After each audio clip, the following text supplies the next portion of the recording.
नमस्कार जय जगन्नाथ मु डॉक्टर कुमार स्वाधीन स्पीच एंड हियरिंग स्पेशलिस्ट। तो जमती कि आपण मैंने आगु देखिथे आम बहुत सारा न्यूज चैनल माध्यम स्पीच थेरापी विषय रे बहुत भल से एलाबरेट करूँ। वर्तमान आम गोटे नुआ चैनल स्टार्ट करूँ से TikTok speech and hearing clinic name रे ही चैनलटा रहिबो।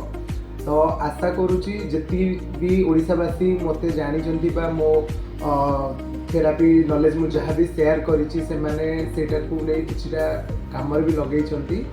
तो एबे हमर गोटे प्रचेष्टा रहिबो जो बहुत लोक दूर दूर बाटरू रोचंती जो माने कि जानि पारु नाहंती बा केमिति कोन थेरापी हबो होम प्लान कोन रहिबो से सब पई आमे आरंभ करिबा को जाउछु यूट्यूब रो गोटे चैनल जो थरे कि आमे होम थेरापी प्लान भी दबु कौन सी प्रकार कंसल्टेशन भी नुह आपण मैंने चाहिए सेटा को आपणकर घर पर्सनाली भी आपण घरे सेटा को काम लगे पारे।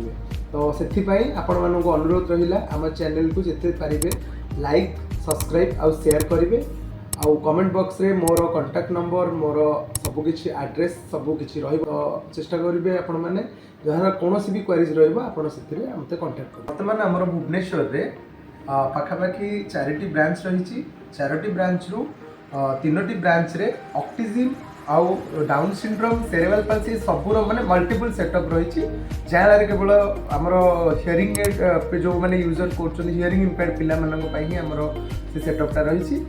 बाकी जो आम क्लिनिक को ऑलरेडी 4 वर्ष पूर्व जाऊँगी आ 4 वर्ष भितर आम अप्रोक्सीमेटली 300+ पिला डिस्चार्ज करूँ। क्लिनिक रो आउ गोटे स्पेशलिटीज होची आमे कौन सी एज कैटेगरी देखुना जो बहुत क्लिनिशियन माने कहती कि 7 वर्ष 8 वर्ष होगा पिलार किसी करहबनी एटा 100% रॉन्ग। मो क्लिनिक रे वर्तमान पर्यंत हाईएस्ट 23 ईयर पिलार भी ट्रीटमेंट होची आ पिला डेवलप भी करूची।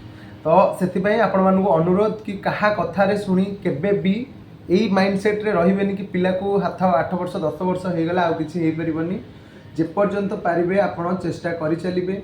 आम क्लिनिक रे आम ए जिनस करिचु आम सेटा को आम नेक्स्ट वीडियो रे भी आम पकेबू 16 ईयर पिलार 21 ईयर पिलार आम सब प्रूफ सहित भी पकेबू आपण मैंने देखिले सेटा बुझी पारिबे जे डिमोटिव करने बहुत लोग अच्छा आम सब पेरेंट्स मानक मोटिव करने को चाहूँ आ जिनसटा मुझे कंटिन्यू कर 4 वर्ष हम जो कि मो क्लिनिक रे 100% रिजल्ट रही।